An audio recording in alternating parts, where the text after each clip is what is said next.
नमस्कार साथियों,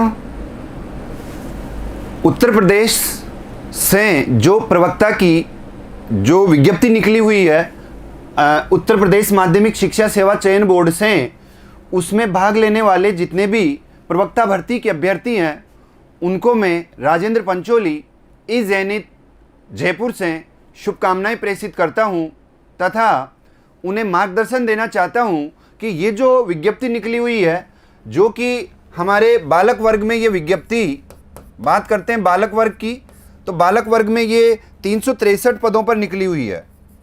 363 पद बालक वर्ग के हैं। और बालिका वर्ग की बात करें तो बालिका वर्ग की ये विज्ञप्ति 47 पदों पर निकली हुई है। बालिका वर्ग में इसी विज्ञप्ति की बात करें तो दोस्तों 47 पदों पर ये निकली हुई है। इस तरह से हम इन दोनों को करते हैं तो लगभग 410 पद हमारे हिंदी वर्ग में आते हैं इस प्रवक्ता भर्ती के लिए। 410 पदों पर इस प्रवक्ता भर्ती पर ये एग्ज़ाम होने जा रहा है। तो यहाँ इस एग्ज़ाम में जितने भी अभ्यर्थी भाग लेने वाले हैं, जो इस प्रवक्ता भर्ती में अपनी सीट निश्चित करना चाहते हैं, जो एक हायर एजुकेशन के लिए अपने आप को समर्पित करते हैं, हिंदी भाषा के विद्यार्थी हैं, उनको मैं फिर से शुभकामनाएं प्रेषित करता हूं तथा किस तरह से तैयारी करनी है, क्या सिलेबस है, पिछली एग्ज़ाम्स में जो भी यूपी पीजीटी में जो भी प्रश्न आए हुए हैं उनके बारे में भी हम एक एक करके एक एक क्लास में हम उनके बारे में आपको विस्तार से समझाएंगे।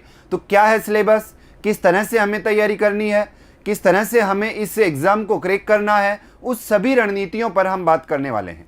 ठीक है, देखिए दोस्तों, यहाँ पर जो पहला हमारा सेगमेंट है या पहला हमारा जो भाग दे रखा है, उसमें ये एक लाइन है, हिंदी साहित्य का इतिहास। हिंदी भाषा के मेरे सभी प्यारे विद्यार्थी जो कि हिंदी भाषा से तैयारी कर रहे हैं, अपने आप में जानते हैं कि हिंदी साहित्य का इतिहास कोई यूपी के लिए, राजस्थान के लिए, एमपी के लिए कोई अलग अलग नहीं है। दूसरी बात, प्रवक्ता भर्ती हो या कॉलेज लेक्चरर का एग्ज़ाम हो, ठीक है, उच्च माध्यमिक का जो आपका बोर्ड है, कॉलेज लेक्चरर का असिस्टेंट प्रोफेसर की भर्ती हो, या नेट का एग्ज़ाम आप दे रहे हो, डीएसएस भी दिल्ली वाला एग्ज़ाम आप दे रहे हो, केवीएस पीजीटी वाला एग्ज़ाम, केवीएस एनवीएस वाला एग्ज़ाम दे रहे हैं, तो दोस्तों ये जो हमारा हिंदी साहित्य का इतिहास है, इसमें कोई एग्ज़ाम का लेवल नहीं है कि ये इस एग्ज़ाम के लिए हमें इस तरह से पढ़ना है। ये अपने आप में एक पूरा एक विषय है और इसका अध्ययन अगर आप एक बार कर लेते हैं तो फिर आप कहीं भी कैसा भी भारतवर्ष का जो हिंदी का एग्ज़ाम है उसको देने के लिए आप रुचि आप में पैदा हो जाती है कि हाँ अब मैं एग्ज़ाम देता हूँ। क्योंकि इसमें जब एग्ज़ाम आप देंगे तो एग्ज़ाम में जैसे ये दे रखा है आदिकालीन साहित्य की प्रवृत्तियाँ, तो आपको पता है कि जो पहला हमारा भाग है आदिकालीन, ये जो साहित्य है, तो आदिकाल इतिहास को हम आप जानते हो, ये आदिकाल के बाद में ये दूसरा भक्ति काल आपका आ गया, तीसरा रीतिकाल आपका आ गया और ये आधुनिक काल आपका आ गया, जिसमें भारतेंदु द्विवेदी, छायावाद, प्रगतिवाद और नई कविता, हम इन भागों का हम अध्ययन करते हैं। तो साहित्य के इतिहास में आप जो अध्ययन करते हो उसमें आदिकाल का संपूर्ण अध्ययन। अब आदिकाल के साहित्य को कितने भागों में बांटा गया है, क्या उनकी प्रवृत्तियां हैं, आदिकालीन साहित्य में जो धार्मिक साहित्य है, राज्याश्रित साहित्य है, लोकाश्रित साहित्य है, समझ रहे हो मैं क्या कहना चाह रहा हूं। यह आपका जो आदिकाल है, इस आदिकालीन साहित्य को कितने भागों में बांटा गया है, इसमें आपके राज्याश्रित साहित्य आ जाएंगे, ठीक है, धर्माश्रित साहित्य आ जाएंगे, धर्माश्रित साहित्य आ जाएंगे, आपके लोकाश्रित साहित्य आ जाएगा, आपका लोकाश्रित साहित्य आ जाएगा।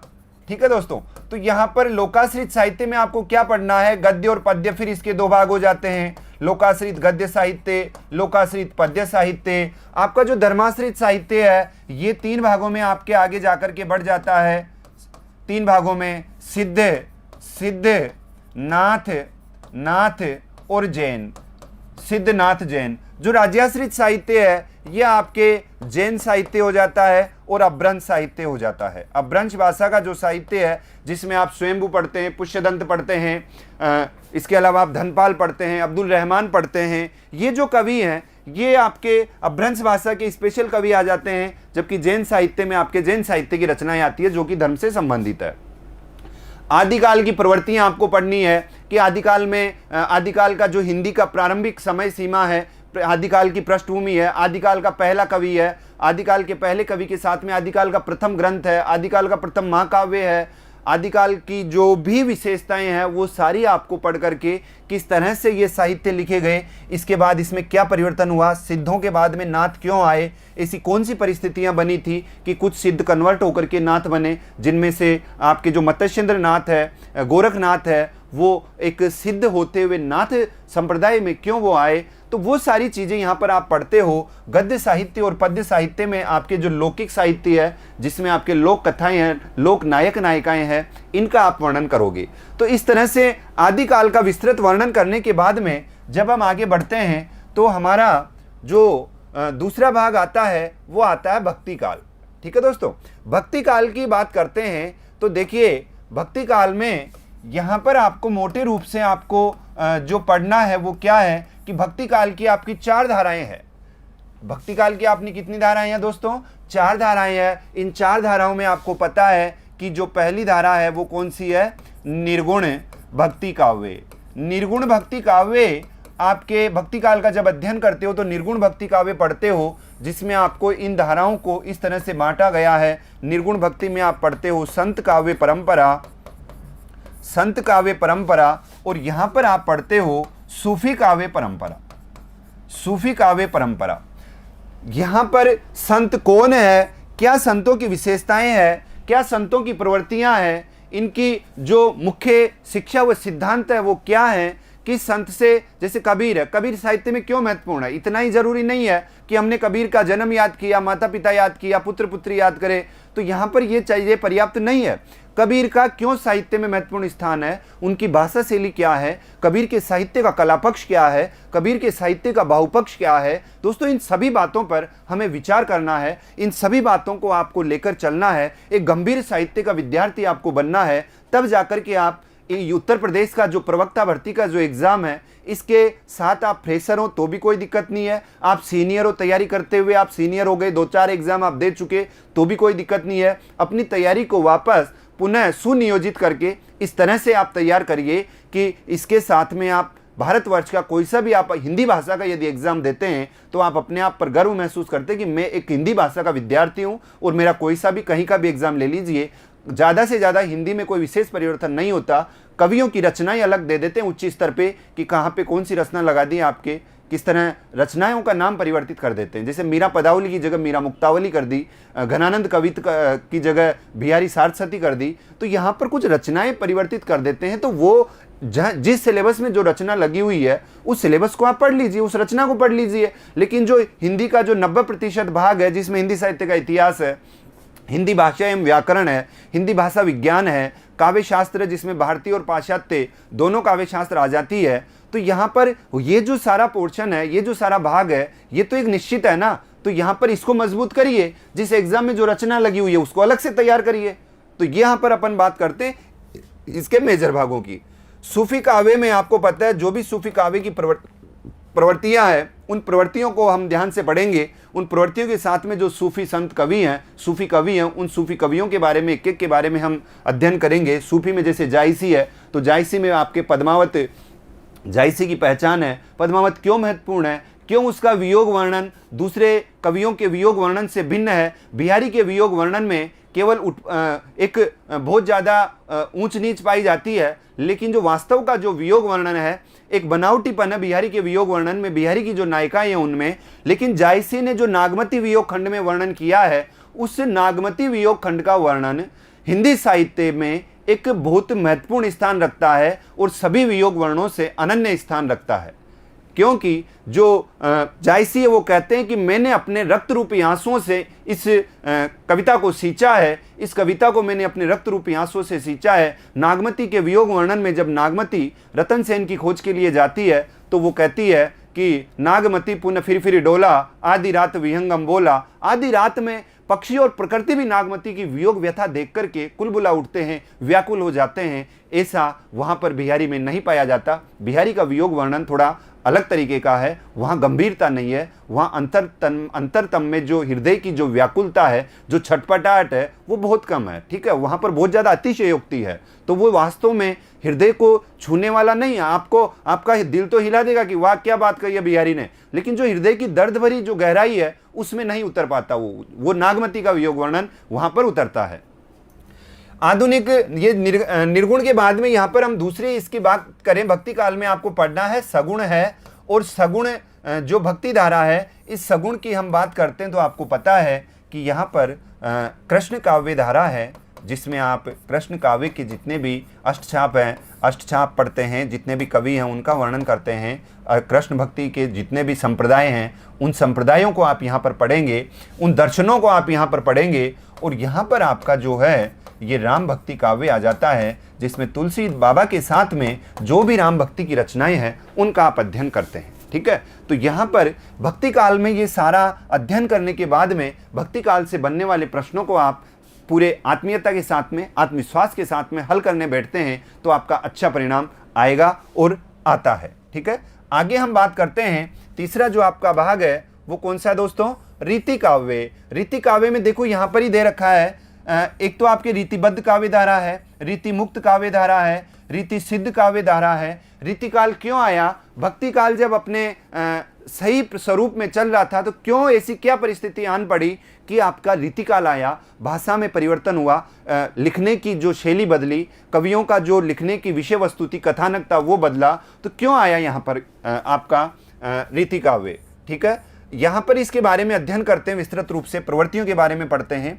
आधुनिक काव्य की बात करते हैं तो सबसे पहले भारतेंदु युग आता है, भारतेंदु हरिश्चंद्र के बाद में द्विवेदी युग आता है, जिसमें आपके भाषा की बात करें तो अब तक आपकी जो भाषा थी वो ब्रज भाषा भक्ति काल से ही अपनी जो राजभाषा या जिसको कहते हैं कि साहित्य में अपनी पकड़ बनाए रखी थी। संपूर्ण रीति काल में ब्रज भाषा है, आधुनिक काल में भी ब्रज और अवधि दोनों है इसमें भक्ति काल में।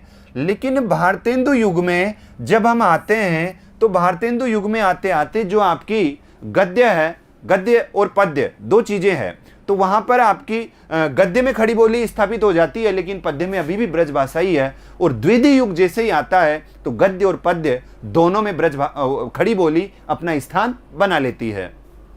इसके बाद आप देखते हैं छायावाद आता है। छायावाद की जो त्रयी है वो आती है, पंत प्रसाद निराला के बारे में आप पढ़ते हैं। ये यहाँ पर विशेष एक छायावाद का विशेष तरीका है कि उनकी प्रवृत्तियों को जानना है, उनके कवियों को जानना है, क्यों छायावाद इनसे अलग है। और आपके प्रगतिवाद है, उसके बाद में नई कविता है, साठोत्तरी कविता है, और इसमें जो आपके प्रगतिवाद है, प्रयोगवाद, इसके बाद में जो आपका अज्ञेय से संबंधित तार सप्तक है, इनका अध्ययन करते हैं, आधुनिक कवियों का अध्ययन करते हैं। तो दोस्तों हिंदी साहित्य के इतिहास की ये जो विषय वस्तु है, इस विषय वस्तु को जब आप पढ़ लेते हैं तो आपका हिंदी का जो एक भाग है वो पूरा होता है हिंदी साहित्य का इतिहास। ये आपके सिलेबस में पूरा लगा रखा है, और इसका कोई ये स्तर नहीं है कि यूपी प्रवक्ता की जो उत्तर प्रदेश प्रवक्ता की जो भर्ती है उसमें कुछ अलग आएगा, या फिर आपके डीएसएसबी में साहित्य कुछ है। वही सारी चीज़ें हैं, एक बार मेहनत करनी है, एक बार अगर आप मेहनत करेंगे तो इसकी फसल आप जिंदगी भर काटते रहेंगे। एक बार आपको टिक के बैठना है, एक बार इसके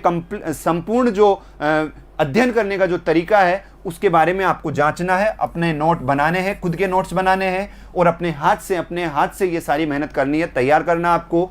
ठीक है, तो इसके बाद में आप सभी भर्तियों के लिए एक लालायित रहेंगे कि मेरा कौन सा एग्जाम दूं, मुझे मेरी कब तैयारी संपूर्ण रूप से परिपूर्ण हो चुकी है। दोस्तों दूसरा जो भाग है वो गद्य साहित्य का विकास है। गद्य साहित्य में आप जानते हो कि आधुनिक जो युग है उसकी सबसे बड़ी देन है गद्य विधाओं का विकास या गद्य साहित्य का विकास। इसमें आपको पता है निबंध के बारे में, नाटक, कहानी, उपन्यास, आलोचना, जितनी भी लघु विधाएं हैं उनका हम यहाँ पर चर्चा करेंगे, इनके सबके बारे में पढ़ेंगे।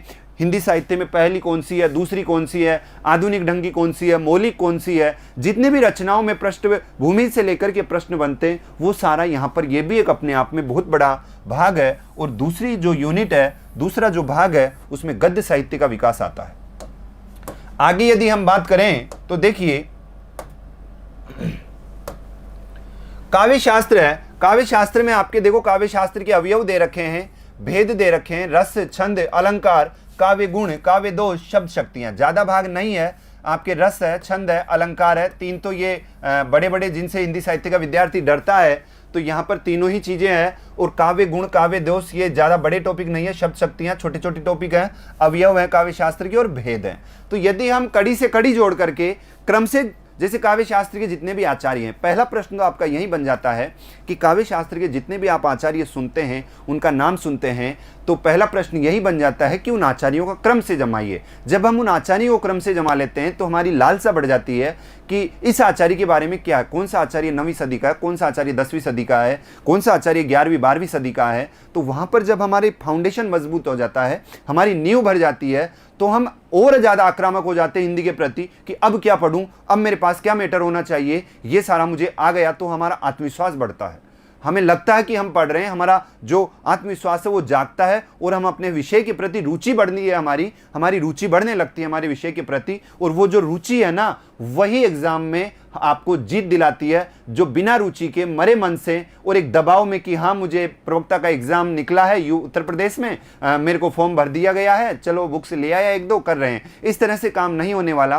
कंपटीशन में जब तक आप अपने आप को झोंकोगे नहीं, तब तक वो सीट कैसे आप प्राप्त कर सकते हो। कोशिश सभी करते हैं, कोशिश करने से कुछ नहीं होता, कोशिश के साथ में जिद, जुनून और मेहनत होनी चाहिए, तब जाकर के आपकी जो लक्ष्य है वो सिद्ध होगा। दोस्तों बात करते हैं भाषा विज्ञान की। भाषा विज्ञान में देखो, हिंदी की उपभाषाएं हैं, विभाषाएं हैं, बोलियां हैं, हिंदी शब्द संपदा है, हिंदी की ध्वनियां है। तो यहाँ पर भाषा विज्ञान से संबंधित ज़्यादा विशेष आपका सिलेबस बहुत लिमिटेड है, इतना ज़्यादा विस्तृत नहीं है, डरने की कोई आवश्यकता नहीं है। बस एक ज़रूरत है सही ढंग से श्री गणेश करने की, ठीक है। तो भाषा विज्ञान के बारे में हम बात करते हैं। जो इसका चौथा या पांचवा भाग है वो व्याकरण का है। हिंदी वर्तनी है, संधि है, समास है, लिंग है, वचन कारक, विराम चिन्हों का प्रयोग, पर्यायवाची, विलोम, वाक्यांश, एक शब्द, वाक्य शुद्धि, मुहावरे, लोकोक्ति। दोस्तों ये जो वर्तनी है, हिंदी की वर्तनी, यहाँ पर आपको एक बात बता दूं कि आप अब तक हिंदी पढ़ते आ रहे हो, 20 से लेकर के 25 साल के बीच में आपकी उम्र होगी, 30 होगी, जो भी आपकी उम्र है। तो हिंदी की वर्तनी में आपको पहले तो ये जो मूल शब्द हैं कि नदी में मात्रा छोटी आती है, बड़ी आती है, पृथ्वी में मात्रा छोटी आती है, बड़ी आती है, ये तो कोई सामान्य बात है, ये तो आपको याद करने की जरूरत है ही नहीं।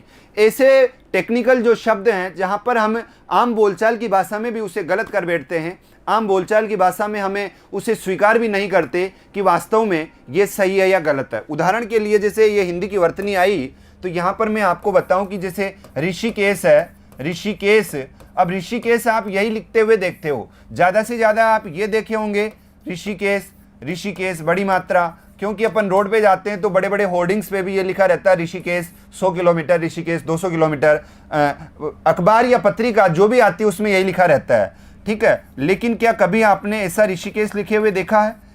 ऋषिकेश, और ये आपके उत्तर प्रदेश की बात है, ठीक है, ये ऋषिकेश, ऋषिकेश, ठीक है। अब यहाँ पर ये ऋषिकेश हम देखते हैं कि ऋषि का मतलब यही होगा, यही है ऋषिकेश। तो यहाँ पर ये ऋषिकेश ये भी शुद्ध नहीं है, ये भी शुद्ध नहीं है, ये भी शुद्ध नहीं है, ये वाला ऋषिकेश शुद्ध है, क्योंकि ऋषिकेश ऐसे ही नहीं बना। यहाँ पर मूल शब्द है ऋषिक, और ऋषिक का मतलब होता है इंद्रियां।